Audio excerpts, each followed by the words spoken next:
यही समय है, वृद्धावस्था और मृत्यु से, दुर्गति से अपने को बचा लो। बढ़िया समय है। जरा मरण मोक्षाय, हमारे ऊपर वृद्धावस्था का प्रभाव ना पड़े। बोले हमने तो बड़े बड़े भजनानंदियों के शरीर को वृद्ध होते देखा है। तो शरीर को बोल रहे हैं क्या? वो अपने पे बोल रहे हैं।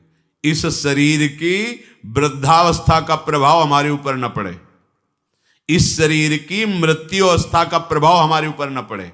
हम सीधे देहाभिमानी तो हमारे से तात्पर्य शरीर में हो जाता है। हम स्वरूप की बात कर रहे हैं, शास्त्र स्वरूप की तरफ इंगित कर रहे हैं। जो मनुष्य मेरा आश्रय लेकर के मेरी प्राप्ति के लिए बताए गए सिद्धांतों के अनुसार प्रयत्न करता है, उसके उस प्रयत्न को देख करके हम उसको ब्रह्म स्थिति प्रदान कर देते हैं। प्रयत्न से नहीं मिला, पर प्रयास देख करके। जैसे यशोदा मैया लाला जी को बांधना चाहती है, भागी बांधने के लिए। अब लाला दौड़ रहे हैं, मैया पकड़ने की चेष्टा करती, प्रभु पीछे मुड़ मुड़ के देख रहे हैं, मैया के माथे पे पसीना आ गया, श्रमित हो रही, पर वो प्रयत्न नहीं छोड़ रहे। तो प्रभु स्वयं अपने को बंधा दिया। बस ऐसा ही करते हैं। जब उपासक हार नहीं मानता, हर कष्ट सहता है, किसी प्रलोभन में रुकता भी नहीं है, प्रयत्नशील रहता है भगवत प्राप्ति के लिए, तो प्रभु उसके प्रयत्न को देखकर द्रवित हो जाते हैं और अपने आप को प्रकाशित कर देते हैं। अगर हम प्रमाद स्थिति में रहेंगे तो असाधन होता रहेगा, तो असाधन अर्थात पाप, पाप होता रहेगा तो भजन में प्रवृत्ति ही नहीं होगी। पाप रहित जीवन ही दृढ़ भजन के योग्य होता है। बहुत सावधान रहना चाहिए, कोई भी असत क्रिया नहीं हो। बहुत बड़ा इनका दंड मिलता है, ये जीव जानते नहीं, अज्ञान की धरा में मनमानी आचरण करते रहते हैं। भयंकर गतियां, इन सबसे हमें मुक्त होने का अवसर मिला है। जो मेरा आश्रय लेकर के मेरे द्वारा बताए हुए सिद्धांतों का, प्रभु ही संत रूप में, गुरुदेव के रूप में, शास्त्र के रूप में, ब्रह्म ऋषियों के रूप में हमें मार्ग बताते हैं, हम प्रयास करें, पूर्णता उनकी तरफ से हो। हम शरणागति का प्रयास कर रहे हैं, पूर्णता उनके हाथ में है। हम उनकी प्राप्ति का प्रयास कर रहे हैं, ये उनके हाथ की बात है। कब कैसे हमें मिलेंगे, कौन सी स्थिति देंगे, ये उनके ऊपर की बात। हमें उसका चिंतन नहीं करना, हमें ये चिंतन करना है कि आराध्य देव के सिवा और कुछ चिंतन ना होने पावे। उस ब्रह्म को, संपूर्ण अध्यात्म को और संपूर्ण कर्म को वो जान जाते हैं। जरा मरण मोक्षाय मामाश्रित यतन्तिते, ये वृद्धावस्था और ये मरण अवस्था, जीते जी मुक्ति प्राप्त करने के लिए मानव देह मिला है। अगर आप प्रयासरत रहे, जीवन में अनुभव आपको नहीं हुआ और कभी भगवद आश्रय छोड़कर आप इधर उधर भटके नहीं, तो आपका शरीर पूरा होते होते भगवान अनुभव करा देंगे। पीछे ऐसा वर्णन किया है स्वयं प्रभु ने कि उस समय मैं स्वयं आकर स्मृति रूप से उसके हृदय में जागृत हो जाता हूं, क्योंकि जीवन भर लड़खड़ाते हुए ही सही पर हमारी तरफ चलने का इसने प्रयास किया है।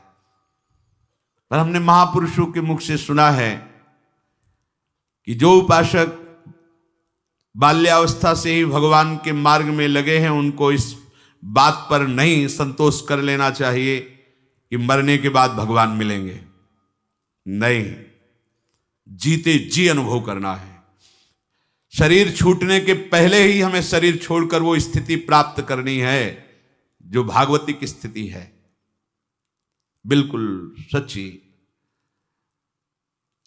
ये शरीर ऐसे ही अनुभव होने लगता है जैसे कोट, शर्ट, बनियान। स्थूल शरीर कोट, सूक्ष्म शरीर शर्ट, कारण शरीर बनियान, लेकिन पहनने वाला अलग है। पहनने वाला न कोट है, न शर्ट है, न बनियाइन है, बिल्कुल अलग प्रतीत होने लगता है। अपना स्वरूप अपने आप से अनुभव में आता है, किसी इंद्रियों के द्वारा नहीं, किसी करण के द्वारा नहीं। अपने स्वरूप का अनुभव अपने स्वरूप से ही होता है, अपने से ही अपने का अनुभव होता है, इसमें किसी अन्य का सहयोग नहीं है। फिर ये साधना क्यों है? क्योंकि ये पवित्र हो जाएं। ये पवित्र हो जाएंगे तो अपने स्वरूप में लय हो जाएंगे, शांत हो जाएंगे। जैसे शांत जल में ही हम देख सकते हैं, ऐसे शांत अंतःकरण में ही सारे भावों का प्रादुर्भाव होता है। इसीलिए भक्ति में भावों में सबसे पहले रखा गया शांत भाव, फिर दास सख्य वात्सल्य कांता सहचरी आदि। शरीर की मृत्यु के पहले ही शरीर का राग नष्ट हो जाए, ये साधना की फलवृत्ति है। जो जीवन में साधना की है, अब शरीर से ऐसा नहीं कि जिसका शरीर राग खत्म हो जाता है उसे पीड़ा ही नहीं होती, ऐसा नहीं है। पीड़ा होती है पर परेशानी नहीं होती, दर्द है पर दुख नहीं है, व्याकुलता नहीं। क्यों हुआ ऐसा कष्ट, क्यों हे भगवान ये कष्ट, ऐसा कुछ नहीं होता। सहज में एक वृत्ति रहती भगवदाकार। अब यहां किसी ने पीटा तो दर्द होगा, क्यों पीटा, ये ठीक हो जाए, कोई वृत्ति ऐसी नहीं आएगी। जो शरीर में हो रहा है, सर्दी लग रही तो अगेंद्री में महसूस है कि हाँ सर्दी है, प्रारब्ध तो वस्त्र मिल गया ओढ़ लिया, नहीं मिला कोई आकांक्षा नहीं। ये स्थिति है, केवल बुद्धि से तर्कना से नहीं इसे समझा जा सकता, वो स्थिति है।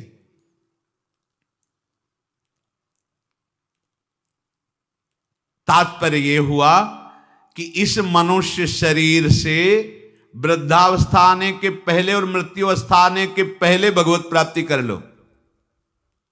बात समझो, ये जो लोग भूले हुए हैं ना कि ये यौवन अवस्था भोगों के लिए है, बड़े बूढ़े शिक्षा देते हैं, अरे तुम तो अभी तुम्हारी तो खेलने खाने की उम्र, भजन की उम्र है तुम्हारी, तो उनसे पूछो जो उपदेश दे रहे खेल, तुम्हारी उम्र कौन सी है? तुम करते हो भजन, तुम भगवत चिंतन में रखते हो, पर वो वहां उत्तर देने की सामर्थ्य नहीं, इसलिए वो बोल नहीं पाते। नहीं, बड़े बुजुर्ग जो समझाते हैं तुम्हारी भजन करने की उम्र थोड़ी है, तो हे पूज्यवर आपकी उम्र कौन सी है और अब आप क्या कर रहे हैं? भजन कोई खेल खिलौना नहीं है। जब तक आपने पूर्वाभ्यास नहीं किया तो आपका भजन जीवन में आगे नहीं होने वाला। ये भूल जाओ कि लड़का बच्चा परिवार और इनके सब ब्याह बर और सब होने के बाद बुढ़ापे में आराम से जाकर वृंदावन में फ्लैट लेंगे और खूब भजन करेंगे। भूल जाओ, फ्लैट ले सकते हो, आओगे लेकिन यहां प्रपंच ही करोगे, भजन नहीं कर पाओगे। सत्संग में बैठोगे सो जाओगे, शब्द समझ में नहीं आएगा क्योंकि अभ्यास ही नहीं किया है। चार बूढ़े बैठ करके अपनी बहू और लड़का बच्चा की बातें करोगे, प्रिया प्रीतम की बातें कभी नहीं कर पाओगे। देख लेना, जीवन में देख लेना, यदि जीवन में तुमने भजन का अभ्यास नहीं किया तो वृद्धावस्था में भजन नहीं होगा। वृद्धावस्था आने के पहले, मृत्यु अवस्था आने के पहले, चलो वृद्धावस्था का तो समय हमें पता है कि शरीर की वृद्धावस्था लगभग इतने वर्ष बाद आ जाएगी, लेकिन मृत्यु अवस्था तो एक सेकंड के बाद भी आ सकती है। इसलिए हमारा ये जो वर्तमान समय चल रहा है ये भगवदाकार वृत्ति से युक्त होना चाहिए। वृद्धावस्था के आने के पहले भगवत प्राप्ति कर ले, ये बात तो समझ में आ जाती है कि 60, 70, 75, 80 इसी को वृद्धावस्था कहते हैं। आजकल तो 60, 70 में राधे श्याम हो जाता है। अब तो जवाने नहीं समझ में आते कि जवान कौन है भाई, कैसे समझ में आएंगे जवान? 15-16 की अवस्था आप अभी सुने थे प्रश्न उत्तर में, एक ने कहा हमें बहुत निगेटिव विचार आते हैं। तो भैया ये तो पाप का लक्षण है। आप पाप कर्मों से अपनी वृत्ति को हटाइए, नहीं तो नकारात्मक सोच आपको नष्ट कर देगी। क्या करते हो तुम? उनका 5 बार हस्तमैथुन नियम से रोज करता हूं। अब आप विचार करो, इस विषय पर ना तो कहीं चर्चा होती है और ना कहीं कहा जाता है। छोटे छोटे बच्चे ऐसी निकृष्ट आदत को प्राप्त हो गए, अब ये जवान होंगे, अब इनमें भगवदानंद की आकांक्षा जागृत होगी, ये कहीं सतमार्ग जान पाएंगे? कदापि नहीं। जीवन ही नष्ट कर दिया। शास्त्रीय सिद्धांत है, गुरुकुलों में इसीलिए बच्चों को रखा जाता था, चाहे राजा के हो चाहे प्रजा के हो। ब्रह्म ऋषियों के शासन में 20-25 वर्ष तक ब्रह्मचारी रहे। वृत्ति निवृत्ति मार्ग पर तो वैरागी बन गए, प्रवृत्ति मार्ग पर तो गृहस्थ में गए। कुछ समय तक गृहस्थ में रहने के बाद स्वतः पूर्वाभ्यास ब्रह्मचर्य का उनका जागृत हो जाता और वो चौथी अवस्था तक भगवत साक्षात्कार कर ही लेते, क्योंकि नींव बड़ी मजबूत थी। अब छोटे छोटे बच्चे स्मार्ट मोबाइल, आचरण, गंदे दृश्य देख देख करके गंदे कर लेना, कैसे उनके अंदर ये बात आएगी कि वृद्धावस्था पहले भगवत प्राप्ति कर लें? जरूरत ही नहीं भगवत प्राप्ति की, उनको आकांक्षा ही नहीं, जानते ही नहीं भगवत प्राप्ति क्या है, क्यों करना चाहिए। वो बस वो चाहते हैं, जो दृश्य देखते हैं वही करना चाहते हैं, जो सुनते हैं, जो बोलते हैं वही चिंतन होता। जीवन एकदम नरक बन जाता है। भगवत प्राप्ति की आकांक्षा उसके हृदय में होती है। ध्यान से सुनना। पर नारी पर पुरुष त्याग कर, सेवन करो शुद्ध गृह धर्म, निज पर धर्म नाश के साधन, करो कभी भी नहीं कुकर्म।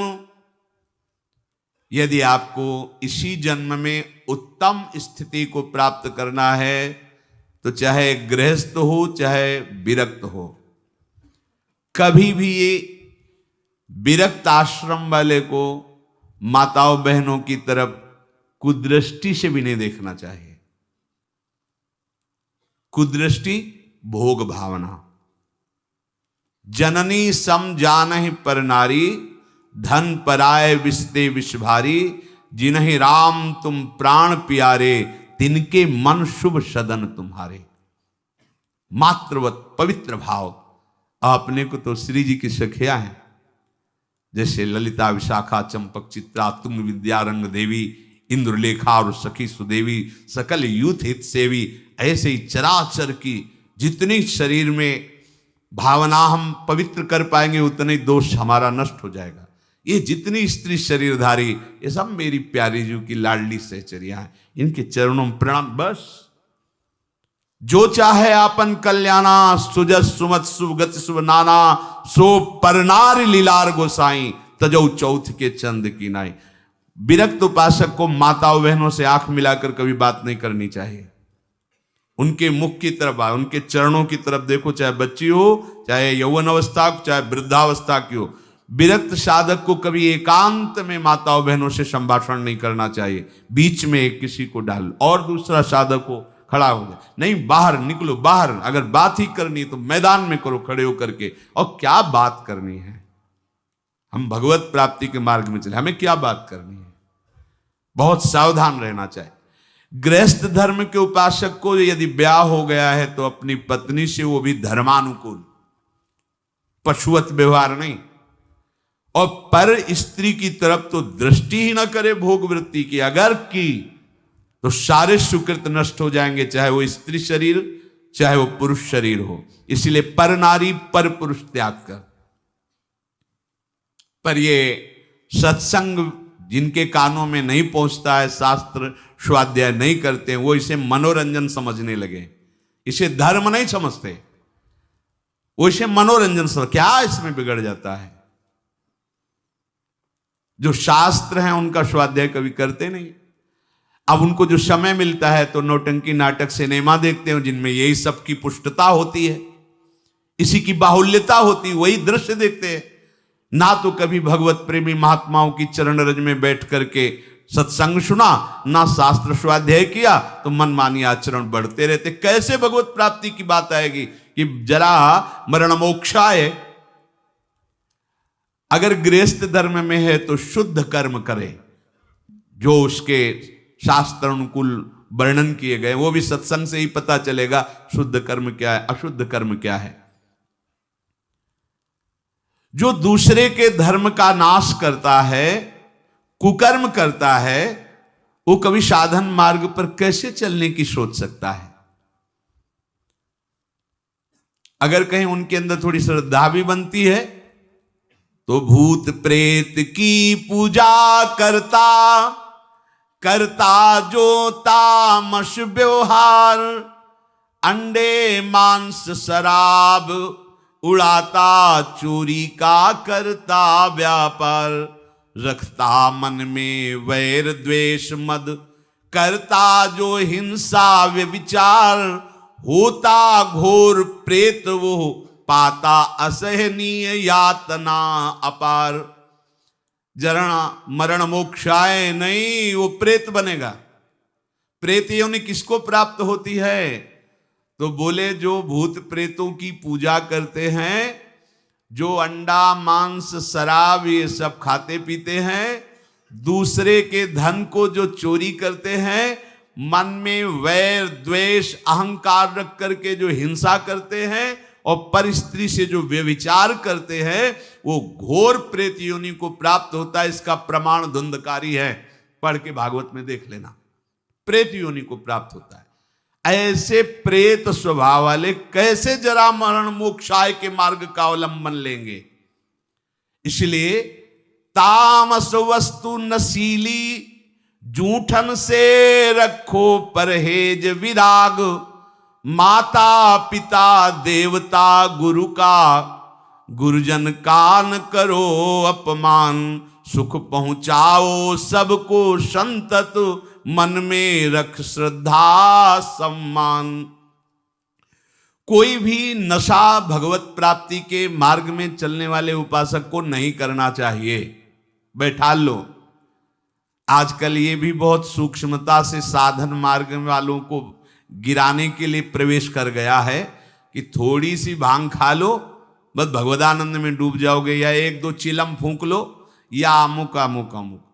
हम प्रणाम करते हैं, जो ऐसा करते हैं सिद्ध महापुरुष होंगे, उनको हम प्रणाम करते हैं, पर अपने कच्चे साधकों के लिए या भगवत प्राप्ति के लक्ष्य वालों के लिए हमें कहीं शास्त्र में आज तक नहीं लिखा, कहीं ऐसा नहीं मिला।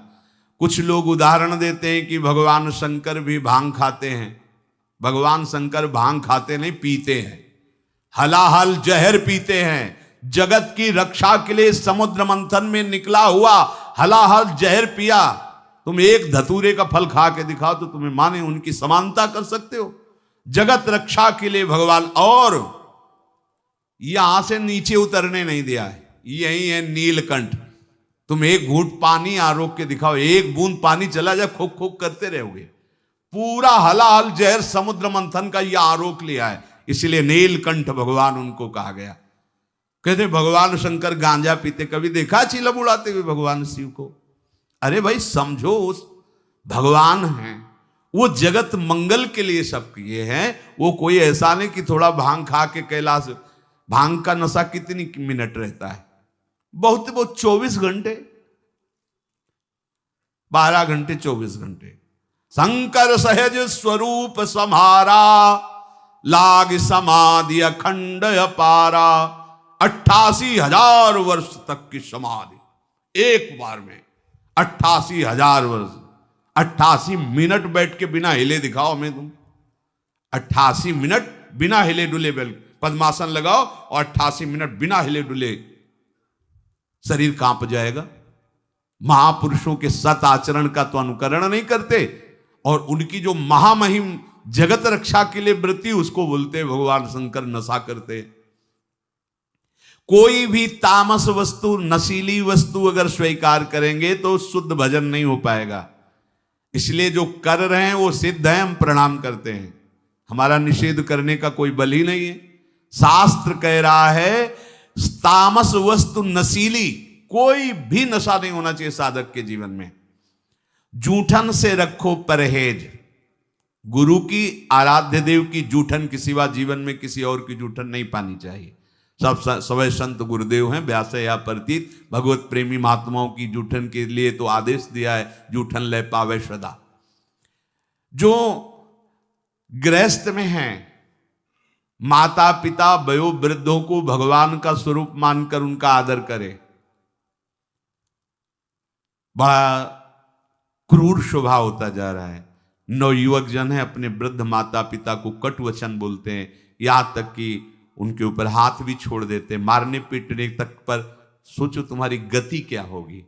जो भगवत स्वरूप माता पिता जिनकी चरण आराधना करने पर भगवान की प्राप्ति हो जाती। पुंडरीक जी ने अपने माता पिता की आराधना की तो भगवान विट्ठल उनको दर्शन देने बिना चाहे आ गए। ऐसे पूज्यवर जो हमारे गुरुजन हैं माता पिता, यदि हम उनका अपमान करेंगे, उनको गाली देंगे, तो हम जरा मरण मोक्षाय मार्ग पर चल पाएंगे? कदापि नहीं। और सदगुरुदेव की अवहेलना, फिर तुम्हें परमार्थ की पगडंडी मिल जाएगी? कदापि नहीं।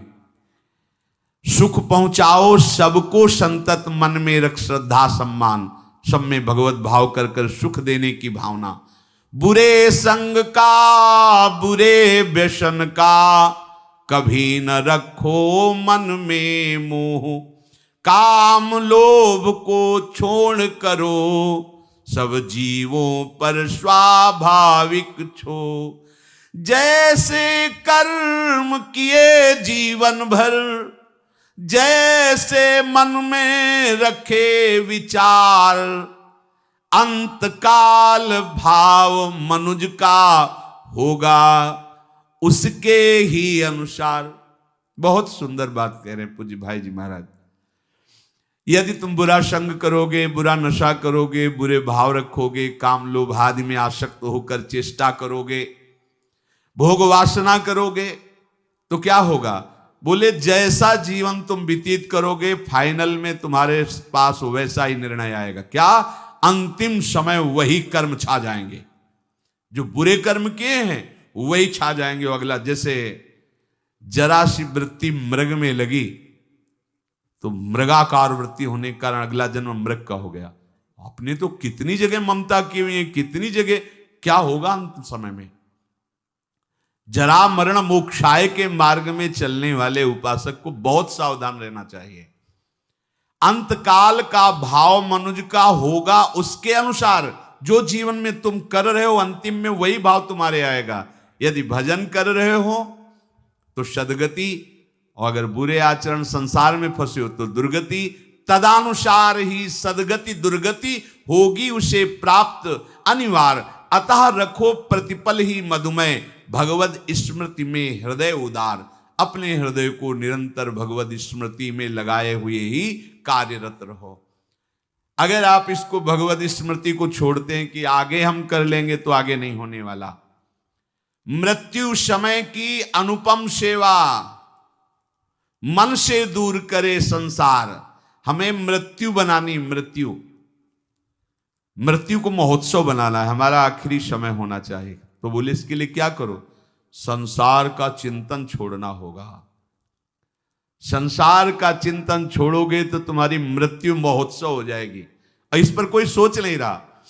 सारी सोच आज की है, आज की। वर्तमान को भोगों में कैसे हम डुबोएं। आज हमें अच्छा खाने को मिले, खूब हंसी मजाक करने को मिले, मन के अनुसार भोग भोगने को मिले, तो आज का दिन बढ़िया मंगल। कल क्या होगा देखा जाएगा। यह है मूढ़ता। उपासक क्या सोचता है? मेरा अंतिम समय बढ़िया जाए। क्या? प्राणनाथ प्रीतम के चिंतन में, उनके ध्यान में, पावन चरण रज का स्पर्श करते हुए हमारा शरीर छूटे, हम प्रियालाल को प्राप्त हों। भगवान कह रहे हैं जैसे भूत प्रकृति मोक्षम, संपूर्ण पंचभूत और प्रकृति इसके कार्य, अगर इनसे आप अपने को बचा लें तो जरा मरण मोक्षाय की पदवी पर आ जाएंगे। जरा और मृत्यु इन्हीं से होती है। किनसे? पंचभूत रचित शरीर और इनकी प्रकृति, इनकी क्रियाएं। बड़ा सूक्ष्म विषय है। जरा मरण से अभी तुम्हें मुक्ति मिल जाएगी यदि शरीर और शरीर की क्रियाओं से अपनापन हटा दो। बड़ा कठिन है। क्या करें? बहुत सरल है। ऐसे हो जाओ, आत्मसमर्पण कर दो आराध्य देव को। हम शरीर से दाग नहीं हटा पा रहे, इतना विवेक प्रबल नहीं हो रहा, क्रियाएं हम भगवतिक नहीं कर पा रहे, इतनी पवित्रता हृदय में नहीं। तो एक सिद्धांत देखो, शास्त्रों में बहुत कृपा करके वर्णन किया गया है। अनेक जन्मों की आदतों से, इस जन्म की आदतों से, संग से, अहंकार से, इंद्रियों से, वृत्तियों से जो कुछ भी हो रहा है वो सब परम पुरुष आदि पुरुष प्रभु श्री हरि को समर्पित कर दो। आप भगवत प्राप्ति के मार्ग में अग्रसर हो जाए। इससे बढ़िया और बात क्या हो सकती है? ये करो, ये ना करो, ये नहीं। यत करोषि, जो भी कर रहे हो, ये तो सर्वाणि कर्माणि मयि सन्न्यस्य मत्पराहा, मेरे परायण होकर जो भी तुम्हारी क्रिया हो रही हो मेरे को अर्पित कर दो।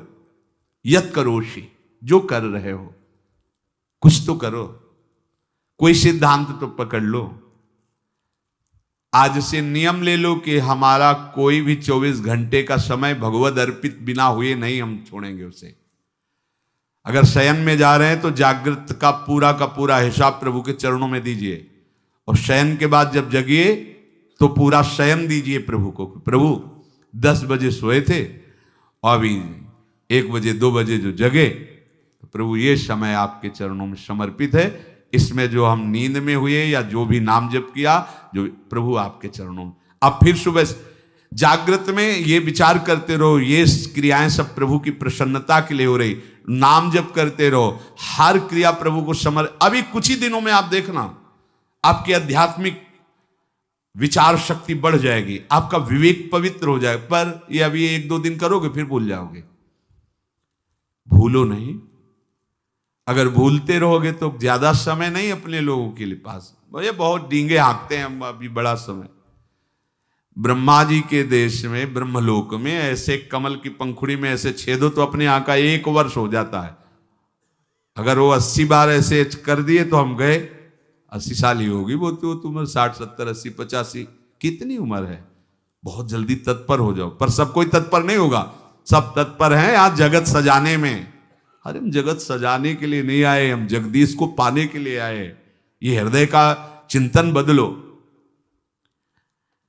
क्योंकि ये जरा मरण स्वरूप में नहीं होते, ये शरीर में होते हैं। अब स्वरूप का परिचय ही नहीं। लोग बहुत जानकार जैसे ज्यादा बातें बनाते तो कहते भैया 3.5 हाथ के शरीर में रहते हुए कई साल हो गए? बोले 40। तो जाना तुम कौन हो भाई? हो कि 100-200 हाथ का है तो खोजने में समय लगेगा। 3.5 हाथ के शरीर में आप हैं, आप अपने को नहीं जानकारी कर पाए तो आप कितने बड़े जानकार हैं? औरों की जानकारी क्या लोगे? आप अपनी जानकारी नहीं कर पाए, 3.5 हाथ के शरीर में हो, कैसे भूल भुलावे में हो? बोले हम तो रोज अपने को देखते, शीशा में देखते हैं, और यहाँ गोरे चिकले गाल और सब। ये तो प्रकृति की रचना का, पंचभूत का एक नमूना है। ये नमूना है, नमूना हमारा थोड़ी स्वरूप है। बस ये पहली सूरज गई तो जरा मरण मोक्षा है, क्योंकि जरावस्था इसी में होती है और मरण अवस्था भी इसी की होती है। प्रकृति के कार्य शरीर के साथ जब तक तदात्म रहेगा तब तक जरा मरण मोक्षाय नहीं हो पाएगा। संबंध विच्छेद करना ही है इस शरीर से। सारी चेष्टा इसी शरीर के सजाने की है और शरीर को मैं मानने की पुष्टता की है। और हम बनते हैं साधक, हम बनते हैं अध्यात्म मार्ग के पथिक। जब कोई उपासक शरीर के साथ तदात्म मैं आज तक नहीं भूल पाए, देखो ना, जब आप तिलक लगाते हैं तो शरीर के माथे पे लगाते हैं, अपने माथे पे लगाते हैं। वो समय आता है क्या? नहीं, एक एक बाल संभाल करके, क्योंकि मैं हूं, मैं, बस यही अंतराय है। अब ये गूढ़ बात कैसे समझ में आएगी? यहां तो बात समझने के लिए बस इतनी कि वो उपाय बताओ जिससे चेक पर चेक पास होती है। वो उपाय बताओ जिससे खूब भोग भोगने के लिए बल बढ़े और खूब भोग मिले, बस जीने की। जीते किसके लिए हो? इसका उत्तर नहीं।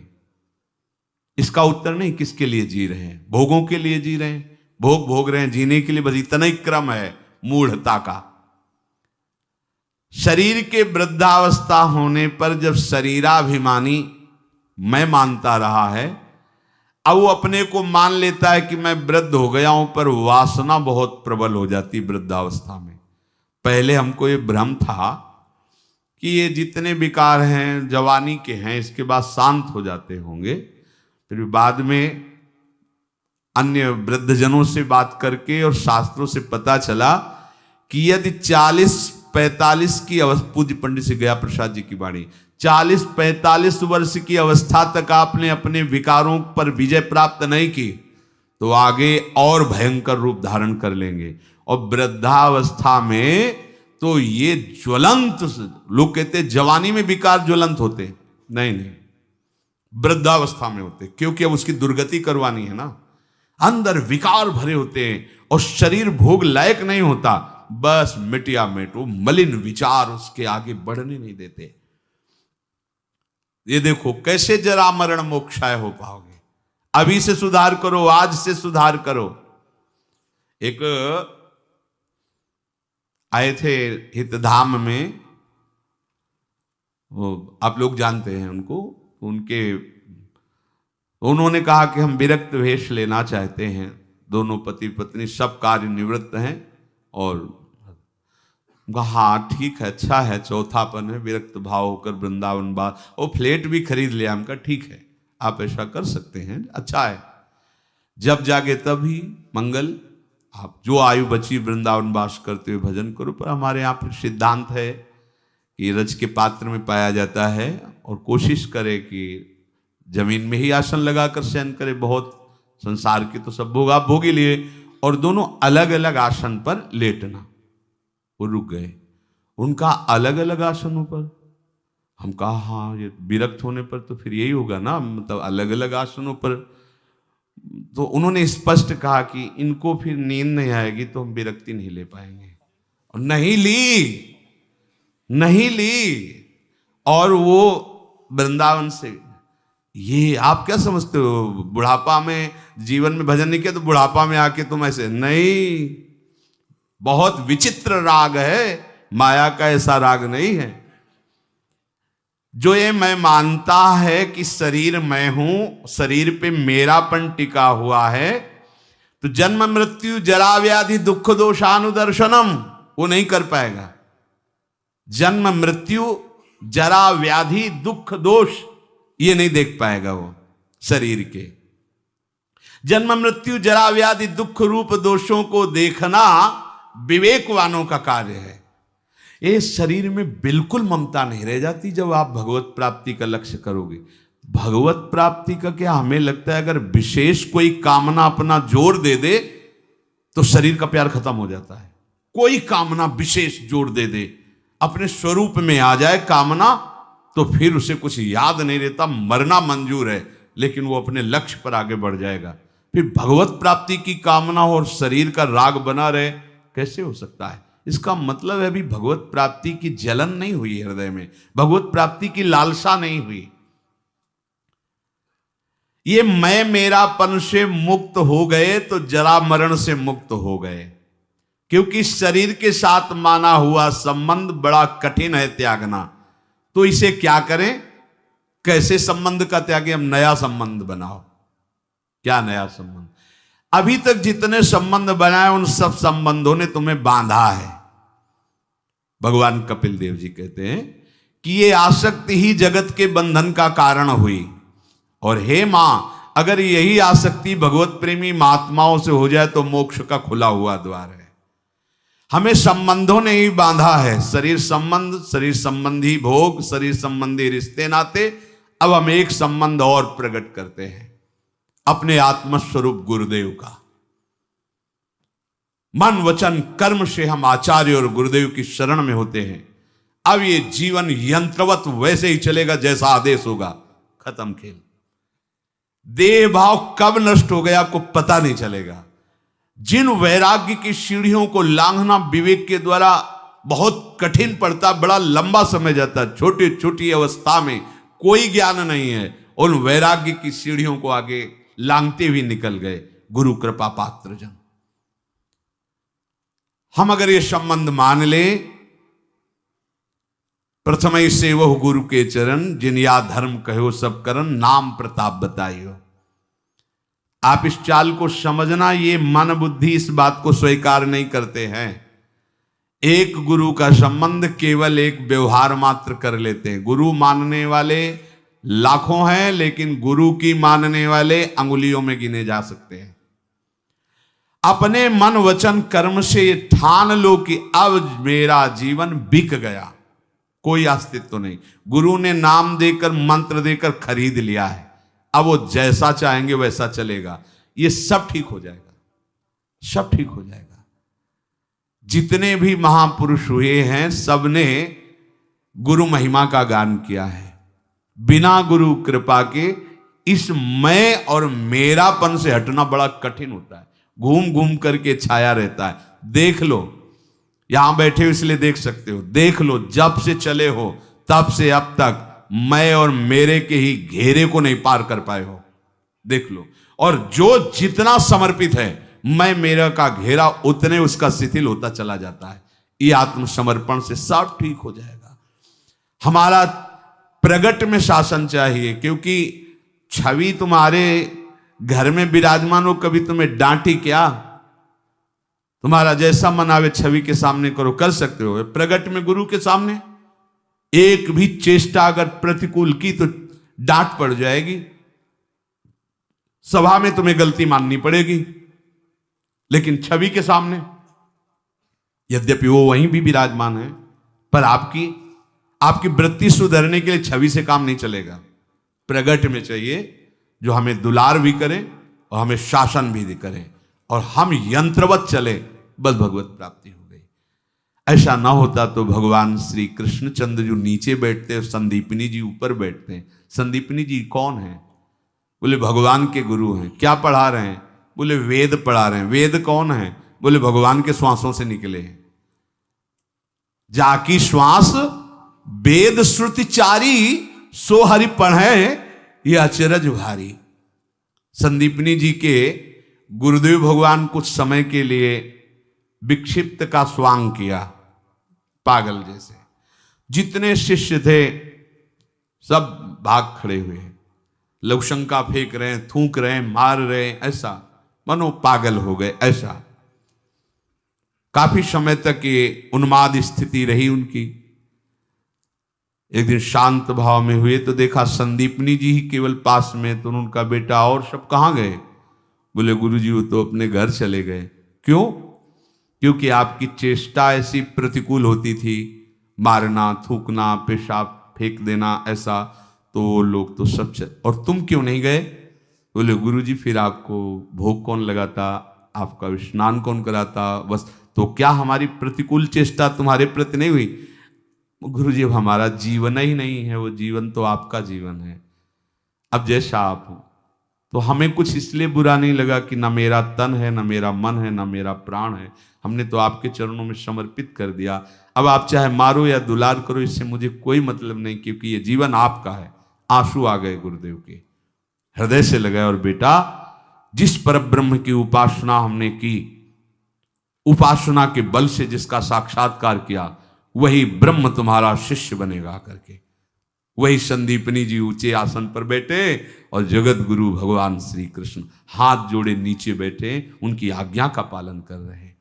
चाहे शिव विरंच सम होई, गुरु बिनु भवनिधि तरे न कोई। क्यों?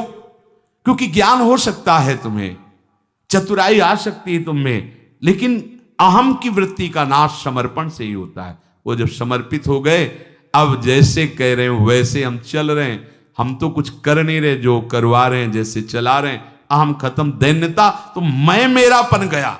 यही है बंधन का कारण, मैं और मेरा, अपना अस्तित्व, अपना अलग भाव। देह की सीमा में जब तक हम बंधे तब तक महात्मा नहीं हो सकते। महात्मा का सर्वात्म भाव होता, सर्वात्म भाव।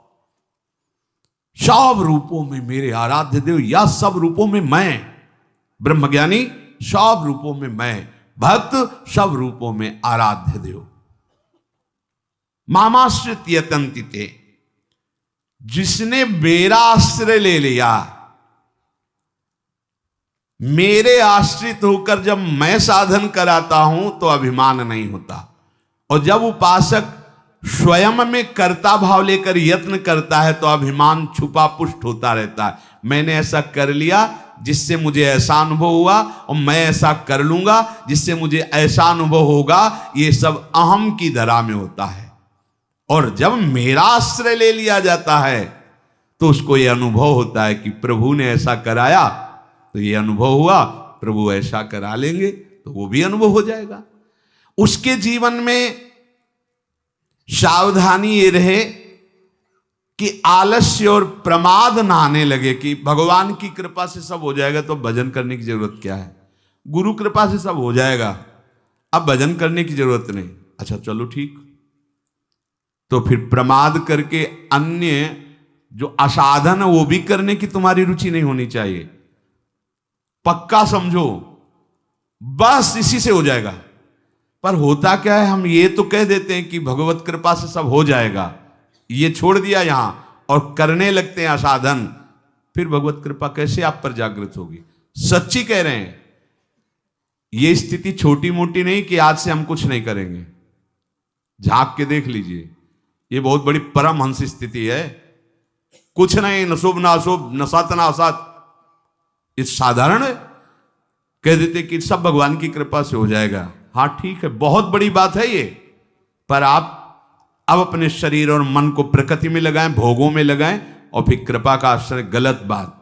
इसीलिए कृपा पात्र वही है जो मन बुद्धि चित्त अहम पूरी चेष्टाएं जिनका आश्रय लिया उनमें लगा दिया जाए, उनके बल से ये लग जाएंगे। जो नित्य निरंतर प्रभु का चिंतन करता है, प्रभु का आश्रय लेकर के, तो उसका शरीराभिमान नष्ट हो जाता है, उसका कर्ता भाव नष्ट हो जाता है, स्थायी भाव उसके हृदय में आ जाता है भजन का। अभी अस्थाई है, थोड़ी देर भजन हुआ, थोड़ी देर विषय चिंतन हुआ, थोड़ी देर प्रभु अच्छे लगे, थोड़ी देर संसार अच्छा लगा। भगवद आश्रय लेकर हमारे हृदय में जो अब साधन की वृत्ति आ रही मेरे प्रभु दे रहे हैं, उनकी कृपा से हो रहा है, ऐसा मानकर पूरा प्रयत्न भजन में लगा दे तो देहाभिमान गलित हो जाता है, देह भाव रहित हो जाता है, स्थायी भजन की प्रवृत्ति जागृत हो जाती है। अगर अहम है तो साधना करने पर उसको भगवत प्राप्ति नहीं होती, क्योंकि अहम ही मूल है। शरीर और संसार में थोड़ा भी महत्व है तो अहम है, उतनी ही भगवत प्राप्ति में देरी है जितना अहम है। यह सूक्ष्म विषय है। इन बाधाओं को दूर करने के लिए आत्मसमर्पण अत्यंत आवश्यक है। संसार की स्वतंत्र सत्ता नहीं है, शरीर की स्वतंत्र सत्ता नहीं है। विचार करो, ये यंत्रवत वैसे ही माया से चल रहा है, यंत्रारूढ़ानिमम माया। तुम वैसे भी कुछ नहीं कर रहे हो, त्रिगुण माया के द्वारा हो रहा है। अब तुम ये स्वीकार कर लो कि प्रभु का मैं हूं, तो माया से त्रिगुणातीत भाव की तरफ आप बढ़ जाओगे। जो प्रभु का आश्रय लेकर के प्रभु के बल से यत्न करता है, उसका अहम गलित हो जाता है और प्रभु की कृपा से उसका साधन तीव्र हो करके उस जरा मरण मोक्षा स्थिति को प्राप्त हो जाता है। वो वृद्धावस्था और मरण अवस्था का प्रभाव जहां पड़ता है उससे ऊपर हो जाता है। कोई भी प्रभाव से दुखी असुखी नहीं कर सकता। इसलिए भगवद आश्रय लेकर निरंतर भगवत कृपा से भजन का प्रयास करते रहो। प्रभु बड़े कृपालु हैं, प्रियाजू बड़ी कृपालु हैं। हमारा प्रयास विफल नहीं होगा, हमारा भजन का प्रयास व्यर्थ नहीं जाएगा। निश्चित इसी जन्म में हमारा देहाभिमान गलित होकर भगवत चरणारविंद का प्रेम प्राप्त होगा। सदैव वस्त्र पवित्र रखे, शरीर को पवित्र रखे। ये पशुओं जैसा आचरण करने वाले भजन नहीं कर सकते। ये जो कहते हैं ना भजन में मन नहीं लगता, पवित्रता चाहिए। अब ऐसे पशु की तरह शौच हो लिए, उठे चल दिए, ऐसे नहीं। पवित्रता, शौचाचार का निर्वाह कीजिए।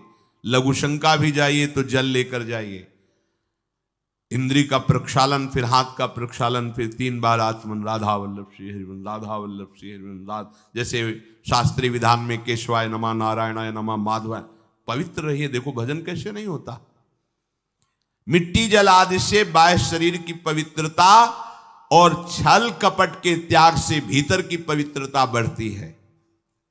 गुरु से कपट, यह सर्वनाश का लक्षण है। अगर तुम में कोई दोष है, गुरुदेव पूछ रहे हैं, तुमने ऐसा अक्षरशः जैसा हृदय में वैसा बोल दे जी, अब चाहे दंड दो चाहे क्षमा करो, ये आपका विषय, पर सत्य बात यह कि मेरे हृदय में ऐसी पाप वृत्ति थी, मैंने ऐसा किया या ऐसा करने का हमारे संकल्प बन रहा है। गुरु से कपट नहीं, अंदर कपट रखोगे मन मलिन हो जाएगा, भाग जाओगे, माया घसीट ले जाएगी। जो गुरुदेव ने उपासना दी है उसी का केवल अनुष्ठान। समय कहां आपके पास और के लिए, कहां समय है? प्रियाजू के सिवा हमारे पास समय कहां है? ऐसी दिनचर्या है, एक क्षण भी तो समय नहीं है, तो हम फिर और क्या अनुष्ठान करें? अपनी लाडली जू को हर समय देखते रहना है, दुलार करना है, नाम मंत्र वाणी जी का गायन, उन्हीं की सेवा में। गृहस्थी हैं तो जो व्यापार नौकरी उन्हीं के लिए समर्पित करें। इसके लिए बहुत सहन शक्ति चाहिए। ठंडी गर्मी, मान अपमान, निंदा स्तुति, परिवार वालों की अवहेलना, ये सब मिलेगा इनाम में। इसे सहो चुपचाप, इसके लिए रो मत। कैसे लोग हैं, रो देते हैं, शरीर की प्रतिकूलता में रो देते हैं। अरे आंसू श्री जी के लिए, सिर्फ प्यार में रो श्री जी के, और सब दुख मुस्कुरा के सहना सीखो। मौनम, वाणी को बहुत संभालिए। नाम जप के लिए मौन बहुत आवश्यक है। अगर बार बार थोड़ी थोड़ी देर में बोलते रहेंगे तो एकाग्रता भंग होती रहेगी, नाम में मिठास नहीं अनुभव कर पाएंगे। कभी कभी ऐसा होता है, ये जाम हो जाता है, बोलना भी चाहे तो नहीं बोल पाते, क्यों? क्रम टूट जाएगा। शाम के समय जैसे किसी से मिलना जुलना नहीं, तो तभी लोग पूछते मौन हो क्या? तो फिर नहीं, मौन नहीं, क्या बात, इशारे समझ लो जो काम, चलो। क्योंकि अगर निरंतर मंत्राकार वृत्ति तो बोलने की भी हिम्मत नहीं रह जाती, पर वहां तक पहुंचने के लिए वाणी का मौन आवश्यक है। मौन का मतलब ऊ करना नहीं है, आवश्यक हो तो शब्द बोल दो, नहीं अधिकतर मौन रहने की चेष्टा करो। जो आपको मार्ग मिला है, कई बार वर्णन किया है कि सत्संग में जो शब्द आपको लगते हैं तो डायरी में लिखना चाहिए, या याद कर लो, बाद में लिख लेना जाके। और अपने लिखे हुए सत्संग के वचनों को रोज स्वाध्याय करना चाहिए। अमुक तारीख के सत्संग में ये पॉइंट, और उनको बार बार, ऐसा नहीं कि आपको ही कह रहे हैं, जहां जहां संत मिले जो जो बोले उनके सामने तो लिखा पड़ी नहीं, पीछे हट के लिखना। 2 डायरी हैं, एक सन्यास की है, एक वैष्णव मार्ग, दोनों को, गुरुजनों की, महापुरुषों की वाणी को एकदम एकाग्रता से सुनाओ। जब अलग हटे तो सबसे पहला काम, इस तारीख को इस महापुरुष ने ये शब्द बोला, और उन्हीं का बार बार स्वाध्याय करना। क्योंकि सब शास्त्रों में कहां हम दौड़े घूमेंगे, महापुरुष जन सब शास्त्रों का सार बोलते, उसे लिख लिया। सरलता, आपका जीवन सरल होना चाहिए।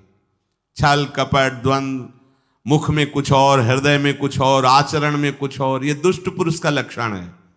उपासक का, शिष्य का लक्षण नहीं है। दुष्टता का त्याग करो।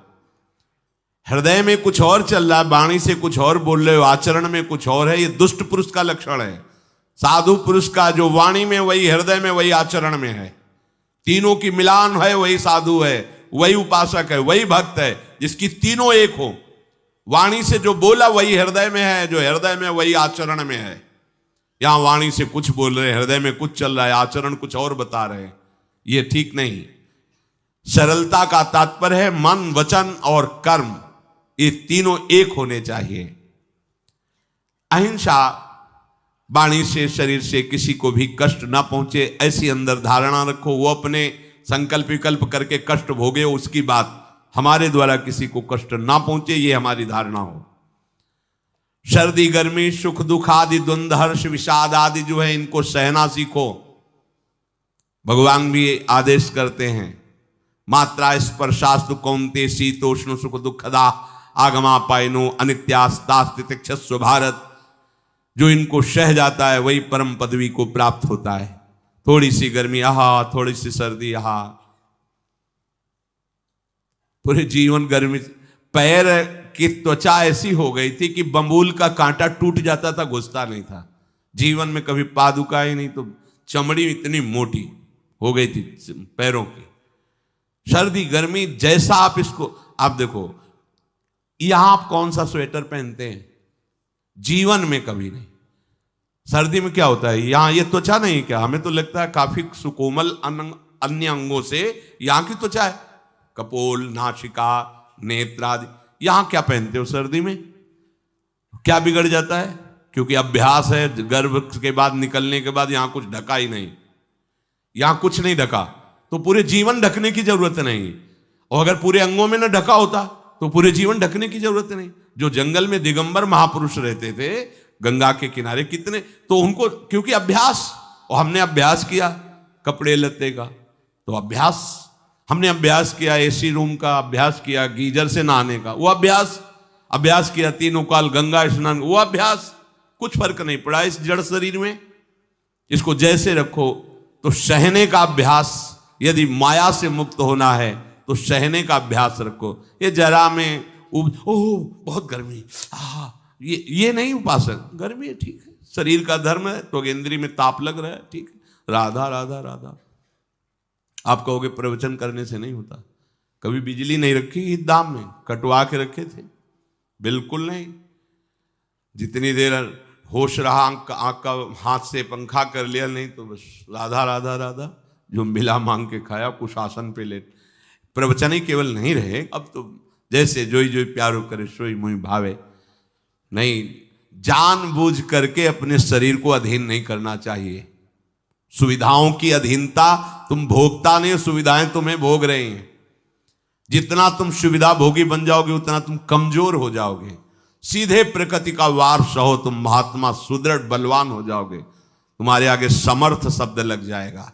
जो प्रकृति के और विकारों के वेगों को सीधे सहता है उसे महात्मा कहते हैं। समहात्मा सुदुर्लभा यम ही न व्यथयन्ते ते पुरुषम पुरुषर्षभ सुख दुख समा। जिसका सुख दुख समान भाव, किसी भी वेग की व्यथा से हृदय व्याकुल नहीं होता, वो भगवान को प्राप्त करने का अधिकार प्राप्त कर लेता है। इसलिए सहनशीलता।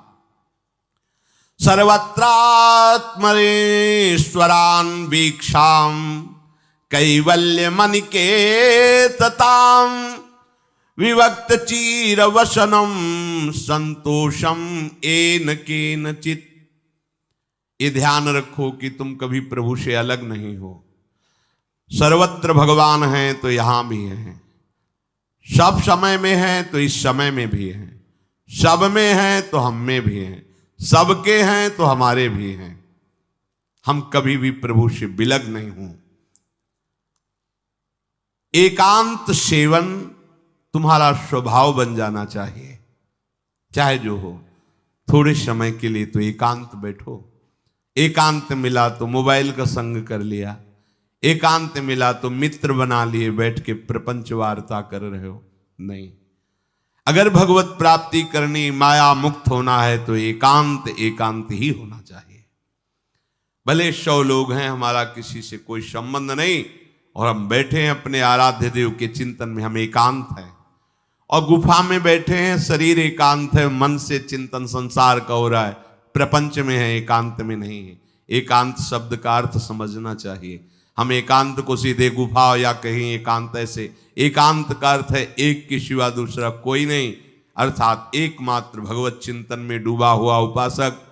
बाजार में बैठा हुआ भी एकांत है, सभा में बैठा हुआ एकांत है, और प्रपंच का चिंतन करने वाला बंद कमरे में भी प्रपंची है, गुफा में भी प्रपंची है। जहां आप रह रहे हो उसे ये मेरा घर है ऐसी भावना का त्याग कर दे। अनिकेत ये भगवान का दिया हुआ वास स्थान है। कुछ समय के लिए इसमें शरीर निर्वाह कर रहे हैं, ये भी छूटेगा और ये भी छूटेगा। जैसे स्टेशन में बैठा आदमी आराम से, पर वो बैठा इंतजार कर रहा है कि कब हमारी गाड़ी आवे और उस पर हम यात्रा करें। बस ऐसा ही कुछ स्टेशन जैसा विश्राम है। कब मृत्यु आवे, शरीर छूटे, हम प्रिया प्रीतम को प्राप्त हो। ये न मेरा था, न मेरा है, न मेरा रहेगा। ये न मेरा था, न मेरा है, न मेरा रहेगा। गृहस्थ हो तो पवित्र वस्त्र पहने, और त्यागी हो तो जैसे मिल जाए भगवत कृपा से वैसे वस्त्र पहने। प्रारब्ध के अनुसार तुम्हें जैसी व्यवस्था मिली उसमें संतोष करना सीखो, मांग मत रखो। प्रभु की प्राप्ति के लिए खास बात ध्यान रखनी है, अपनी उपासना में दृढ़ श्रद्धा रखो और सर्वश्रेष्ठ भाव रखो, पर दूसरे किसी की भी निंदा ना करो। अगर किसी की भी निंदा करोगे तो फिर माया तुम्हें मुक्त होने नहीं देगी। मन को, वाणी को, शरीर को संयम में रखो, अर्थात भगवत भजन, भगवत वार्ता और मौन। मन का संकल्प विकल्प रहित होना, विषयों का चिंतन न करना, प्रभु के रूप का, नाम का, धाम का, लीलाओं का चिंतन करना। शरीर का शास्त्र संयम से वर्ताव करना। अब माया मुक्त होते चले जाओगे। इनमें किसी में भी त्रुटि ना हो, सावधानी रखो। अपनी इंद्रियों को सावधान रखो, किसी के दोष न देखने पावे। कोई गलत चेष्टा देखेंगे तो ये भी गलत करने के लिए तैयार हो जाएंगी। हे राजन, श्रवणम कीर्तनम ध्यानम हरेरद्भुत कर्मणः जन्म कर्म गुणानां च तदर्थे अखिल चेष्टिता। श्री भगवान के बड़े अवतार हुए हैं, बड़ी अद्भुत अद्भुत लीलाएं हैं। प्रभु का प्रकट होना, लीला करना, दिव्य गुणों का वर्णन। यदि आप इनको गाएंगे लीलाओं को और श्रवण करेंगे तो मोह की बात क्या, महामोह का भंजन हो जाएगा। बड़ी सामर्थ्य भगवान के चरित्रों की, महिमा बड़ी है। अगर इनको आप सुनेंगे, बार बार सुनेंगे, तो आपको और कोई साधन करने नहीं पड़ेंगे, अपने आप सब साधन प्रकाशित हो जाएंगे। जहां कहीं कभी भी किसी का उद्धार की बात आई है तो भगवत चरित्र सुनने से ही आई है। शरणागति श्रवण से ही प्रारंभ होती है, भक्ति भी श्रवण से ही प्रारंभ होती है, पूर्णता भी श्रवण से ही होती है। श्रवण सुजस सुनी आयऊ, और श्रवणम कीर्तनम स्मरणम। पहला श्रवण, खूब भगवत चर्चा सुनने का स्वभाव बना लेना चाहिए। पर देखा जाता है कि 20 वर्ष भगवत चर्चा सुनने पर रंग नहीं आता, क्योंकि ये तो बना लिया स्वभाव कि जहां भी कथा हो रही सुन रहे और बाद में निकले तो बख्शते वो किसी को नहीं, सबकी निंदा करते। बस किसी एक की प्रशंसा, एक की निंदा, तुम्हारा सारा का सारा सत्संग बेकार हो गया। अगर सत्संग को सुरक्षित रखना है तो ना किसी की स्तुति, ना किसी की निंदा, जो सुना है उसको अपने जीवन में मनन करते हुए उतारे।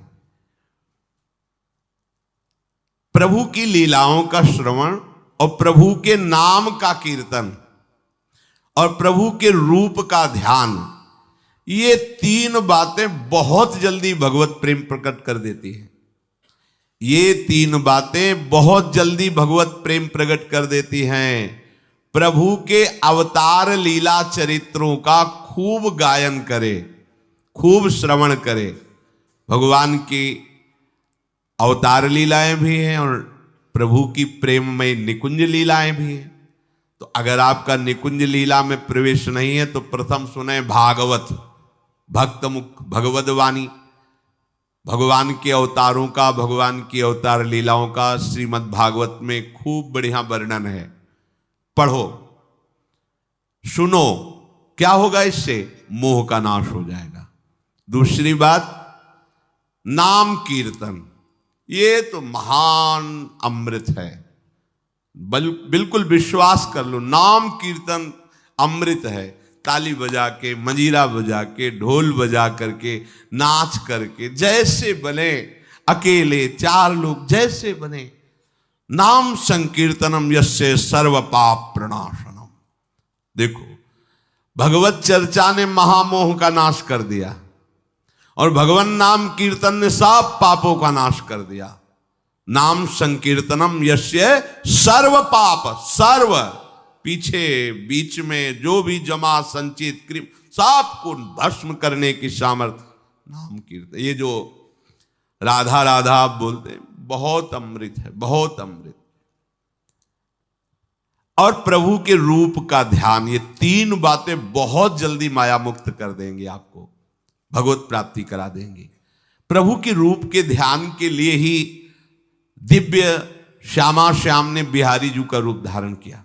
ये किसी मूर्तिकार की रचना नहीं है। श्री राधा रमण जी सरकार, राधा वल्लभ लाल जी महाराज, श्री बांके बिहारी लाल जी महाराज, ये साक्षात प्रगट ठाकुर हैं।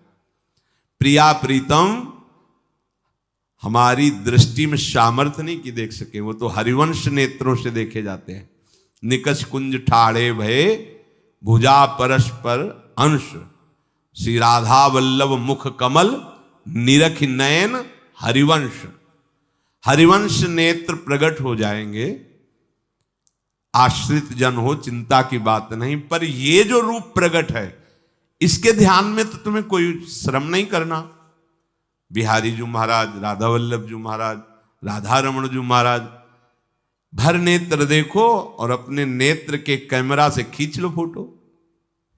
अब आप फिर जिधर देखो उधर वैसे ही खड़े नजर आ रहे, वैसे मुस्कुराते हुए दिखाई दे हर समय। और ये आदेश कर रहे हैं हरिवंश महाप्रभु, सब सोहित निष्कामति श्री वृंदावन विश्राम, श्री राधा वल्लभ लाल को हृदय ध्यान मुख नाम। राधा वल्लभ लाल का ध्यान करो और राधा वल्लभ श्री हरिवंश बोलो तो तुम्हारी मति निष्काम हो जाएगी, तुम्हें अखंड वृंदावन वास मिल जाएगा। प्यारे जो तुम्हें प्यारे लगने लगेंगे। ये तीन बातें आपको निश्चित भगवत प्राप्ति करा देंगे। इष्टम दत्तम तपोजप्तम वृत्तम यच्चात्मनः प्रियम, दारान श्रुतान गृहान प्राणान यत् परस्मै निवेदनम। जो भी तुम्हारे द्वारा यज्ञ दान तप अथवा जप सदाचार, ये सब प्रभु को अर्पित कर दो, अविनाशी हो जाएगा। प्रभु को अर्पित कर दो जो भी तुम्हारे द्वारा होता है।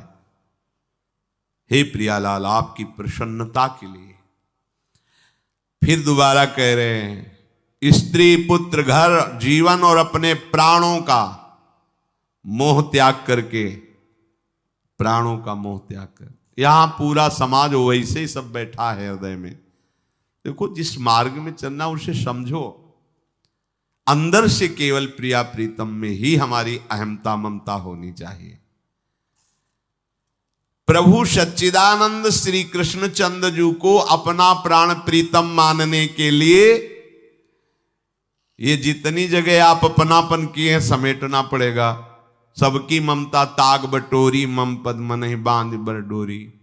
लाडली लाल के लाडले तो कोई बिरले दिखाई देते हैं, प्रिया प्रीतम के जन तो कोई बिरले दिखाई देते हैं। नहीं धन बल, परिवार बल, बुद्धि बल वही घसल करके चले जाते हैं। अरे यहां तप बल भी काम नहीं करता, और बल तो जाने दो। यहां हारे को हरे नाम, हार गए, गले पड़ गए। गले पड़ जाओ, बढ़िया इसी जन्म में कल्याण हो जाएगा। गले पड़ जाने का मतलब, जैसे कोई गले पड़ रहा हो तो उसका मतलब समझते हो, मारो पीटो गाली दो भगाओ। नहीं भागे, वो गले पड़ गए। बोले आप क्या करें, गले ही पड़ गए, आप क्या करें। ऐसे ही पूज्य श्री स्वामी राम सुखदास जी महाराज कहते, श्री कृष्ण के गले पड़ जाओ भैया, इसी जन्म में तुम्हारा कल्याण हो। भगवान के गले पड़ जाओ।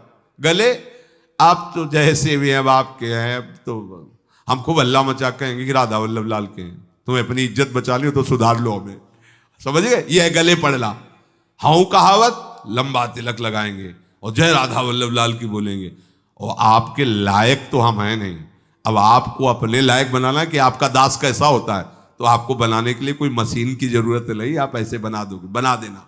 अब आपके गले पड़ गए, आप ही हमारी इज्जत हो, आप ही हमारे जीवन हो। अपनी इज्जत संभालनी हो तो हमें संभाल लेना। वो संभाल लेते हैं। वो मच्छर को ब्रह्मा बना देते हैं, घोर पापी को ब्रह्म ऋषि बना देते हैं। उनके लिए कोई दुर्लभ बात नहीं। पर जब तक अहंकार है तब तक उनकी तरफ से ये प्रोसेस शुरू नहीं होता। जब हार गया और गले पड़ गए, फिर वो बड़े बड़े महात्माओं के द्वारा भी बंदनी हो जाते हैं। यदि इसी जन्म में भगवत प्राप्ति करनी है तो ये काम तो आपको बड़ी जल्दी कर लेना है। जहां जहां हमारी ममता है उसे प्रभु के चरणों में लगानी ही पड़ेगी। चूक करोगे वही ममता की डोर मन को घसीट लेगी और अगले जन्म का विधान बना देगी। यदि आपको इसी जन्म में भगवत प्राप्ति करनी है तो सबकी ममता ताग बटोरी, मम पद मन ही बांध बर डोरी। एवं कृष्णात्मनाथेषु मनुष्येषु च सौहृदम परिचर्यां चोभयत्र महत्सु नृषु साधुषु। और ये सब सहजता पूर्वक तब हो जाएगा जब किसी संत महापुरुष का आश्रय ले लोगे। जिन संत महापुरुषों ने अपने समर्पण के प्रभाव से, भजन के प्रभाव से सच्चिदानंद भगवान श्री कृष्ण को अपनी आत्मा के रूप में साक्षात्कार कर लिया है, यदि उनसे प्रेम हो जाए, संतों से प्रेम होना संतों से बड़ा कठिन है। अभी कोई मुस्कुरा के तुमसे कह दे कि कई दिनों से हम तुम्हें देख रहे थे या देख रही थी, बस तुम्हारे मन को कोई निग्रह विग्रह करने की जरूरत नहीं, वो घसीट जाएगा। वो बड़े भाग्यशाली हैं जिन्होंने संतों से प्रेम किया। यहां कह रहे हैं ये जितनी बातें बताई गई, दया, तितिक्षा, मौन, मनोनिग्रह, इंद्रिय निग्रह, परिवार की ममता का त्याग, भगवान से अपनापन, भागवत धर्म का प्रादुर्भाव होना, ये एक साथ सब हो जाएंगे केवल तुम्हें गुरु चरणों से प्रेम हो जाए, संत चरणों से प्रेम हो जाए। क्योंकि उन्होंने सच्चिदानंद स्वरूप भगवान कृष्ण को अपने प्रेम बल से अधीन कर लिया है। यदि परोपकारी संत जनों से हमारी प्रीति हो जाए तो हमारा स्वभाव बदल जाएगा। संतों से प्रीति है, ये तुम्हारे स्वभाव से परिचय मिलेगा। क्या? परस्परानुकथनम पावनम भगवद्यशः मिथो रतिर्मिथस्तुष्टिर निवृत्तिर्मिथ आत्मनः। जब संतों से प्रेम हो जाता है तो स्वभाव बन जाता है क्या? भगवत चर्चा करने का। अपने लोग जब नई अवस्था में तो भिक्षा के लिए चले और आगे संत मिल गए, 2-2, 3-3 घंटे धूप में खड़े भगवत चर्चा हो रही, नीचे धूल जल रही, ऊपर से सूर्य ताप है और खड़े 2-2, 3-3 घंटे चर्चा हो। शाम की किसी बात पर छिड़ गई तो ये शास्त्र 12-1 रात्रि के बज रहे, वो प्रसंग पूरा और उसका निर्णय, रात दिन उसी की चर्चा। स्वभाव बदल जाएगा, कुछ और अच्छा नहीं लगेगा। परस्परानुकथनम पावनम भगवद्यशः, परम पवित्र करने वाले भगवान की बातें वो परस्पर करने लगते हैं। यदि संतों से प्रेम नहीं तो जहां दो मिलेंगे वहां संसार की वार्ता होगी। संत प्रेमी जब मिलेगा तो भगवत चर्चा होगी। ये पहचान है परस्परानुकथनम पावनम भगवद्यशः। आपस में इकट्ठे होकर नाम कीर्तन करना, भगवत चर्चा करना। पर मिथोरतिर, जो प्रपंची लोग हैं उनसे उनका संबंध नहीं होता। मिथस्तुष्टि, जो भोगी लोग भोगों में सुख प्राप्त करते हैं, उपासकों को उसमें नहीं। जब भगवत चर्चा होती तो ऐसी तृप्ति होती, 1 घंटा चर्चा हुई, आनंद मगन हो गए, आहा आज हमें प्रभु का यश सुनने को मिला, आज भगवत भक्त का संग, हृदय पावन होने लगता है। आध्यात्मिक शांति का अनुभव उन्हीं उपासकों को होता है जो प्रपंच वार्ता न करके परस्परानुकथनम पावनम भगवद्यशः स्मरन्तः स्मारयन्तश्च मिथौघौघहरं हरिं भक्त्या संजातया भक्त्या बिभ्रत्युत्पुलकाम तनुम। अब वो जो संत प्रेमी उपासकों ने ये व्रत ले लिया कि प्रपंच चर्चा नहीं करेंगे, केवल भगवत चर्चा करेंगे, तो अब क्या हुआ? बोले राशि राशि पापों का नाश हो गया उनके। आहा, वो ऐसे श्री कृष्ण स्मरण में रम गए। दूसरों को श्री कृष्ण स्मरण कराना, स्वयं स्मरण में रमना, अब उनके हृदय में प्रभु से प्रेम का उदय हो गया। अब उनके हृदय में जब प्रेम उदय हुआ तो क्वचिद रुदन्त्यच्युत चिंतया क्वचित दशन्ति नंदन्ति वदन्त्यलौकिकाः नृत्यन्ति गायत्यनुशीलयन्त्यजम् भवन्ति तूष्णीं परमेत्य निर्वृताः। उनके हृदय की विलक्षण दशा होने लगी।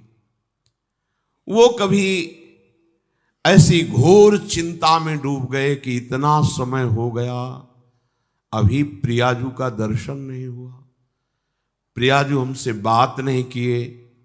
चिल्ला चिल्ला के रोना शुरू, शुद्ध नहीं मैं कौन हूं, कहां बैठा हूं, ऐसे ये प्रेम उदय हुआ। अब वो चिल्ला चिल्ला के रोना शुरू कर दे। हाय मैं किसके पास जाऊं, किससे पूछूं, कौन मुझे प्रियालाल से मिलाए, बस तड़पना शुरू। सोचते सोचते ऐसा रोना, बेशुद्ध स्थिति। उसी में देखते हैं अरे प्रियालाल तो गलबैया दिए हुए जा रहे हैं। बस ऐसा स्फुरण हुआ कि वो आनंद मगन हो गए, एकदम मन प्रसन्न, तन प्रसन्न। अभी शोकित थे, अभी आनंदित हो गए। और वो इतने आनंद मगन हुए कि लोकातीत होकर बात करने लगे प्रिया जी से। कोई है नहीं सामने, दिखाई नहीं दे रहा अन्य को, लेकिन उनके सामने प्रियालाल उनसे बात कर रहे हैं। सुना सुना करके सुंदर सुंदर पदों का गायन कर रहे हैं, राग आलाप रहे हैं। और राग में कभी ऊंचा नीचा स्वर की बात नहीं है प्रियालाल के लिए। फिर इतने आनंद में भर गए कि नाचने लगे, झूम झूम करके नाच रहे।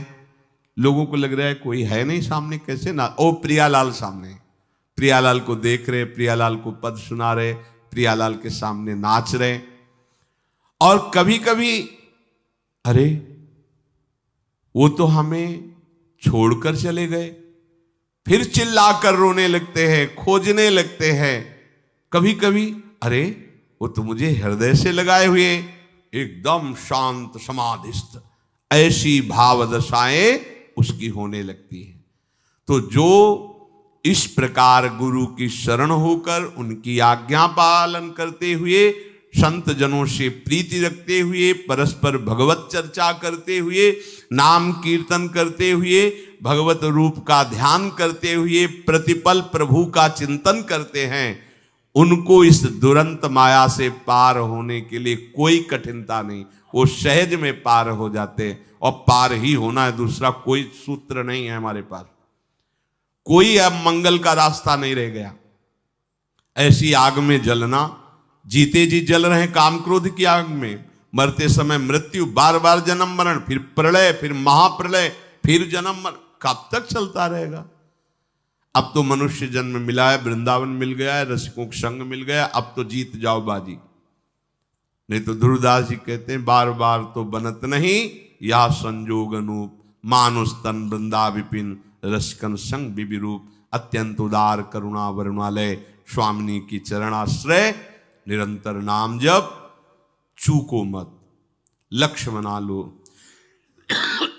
इसी जन्म में हमें भगवत प्राप्ति करनी, ये दृढ़ निश्चय कर लो। आप कोई दूसरी बात नहीं, मुझे इसी जन्म में भगवत प्राप्त करनी ही है, कोई दूसरा रास्ता नहीं है बचने का। बस दूसरा रास्ता रखोगे तो मन फिर फंसा देगा।